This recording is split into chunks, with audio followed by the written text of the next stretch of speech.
when you hear all these folks saying, oh, no, this is a tax, this is a burden on middle-class families, let me tell you, we know because the guy I'm running against tried this in Massachusetts, and it's working just fine.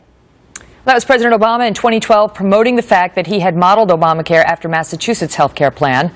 Well, now Massachusetts and Vermont are talking about getting rid of the national health care system by creating their own single-payer systems. At least it's being discussed.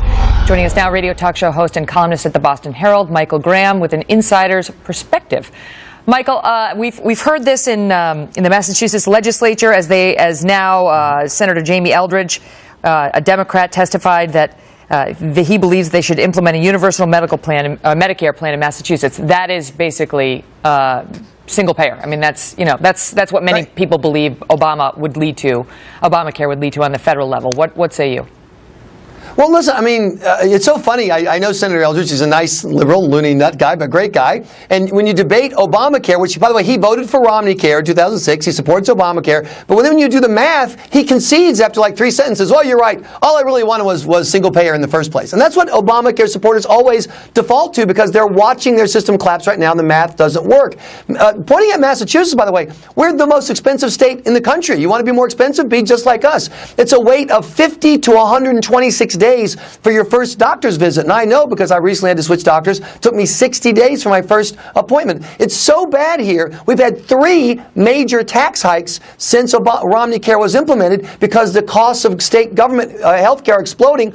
About 25 cents on a state dollar was covering medical for us, Megan, when Romneycare passed. It's now more than 40 cents of every dollar the state collects that pays out to Romneycare. The system is breaking, so of course they're bailing to something else. Okay, but the argument against this, we discussed this with the panel last week, is that why, if this was the plan, if President Obama wanted single payer, and basically single payer, just to get your arms around it, is Medicare for everybody. Basically everybody in the country has, you get your insurance from the feds.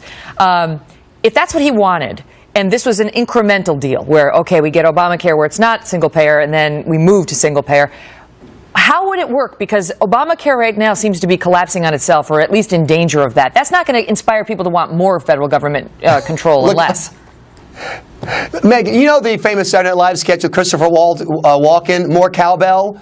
This is how the left thinks. More government cowbell. No matter how bad the government underperforms, no matter how badly it's screwed up, they say the answer is more government. And that's why in Massachusetts, for example, we have something called a global payment system. Actually, they changed the name of it, but that's what it is, where they say, Megan, we're going to give your doctor a certain amount of money. If you go 1 time, you go 10 times, you go 0 times, the doctor gets that money. They're trying desperately to control costs because they can't control costs because they keep pouring government money into the system. And so single payer is going to skip all the middlemen. They're going to take it out of your paycheck and give it straight to the doctor and hope it all works out for you. A lot of people believe that's where this is heading, even if we've got website is disastrous or not. We've got 15 state senators out of 40 right now who are ready to vote for it right now in Massachusetts. In Vermont, it's supposed to happen by 2017. Wow. Michael Graham, thank you, sir. Thank you.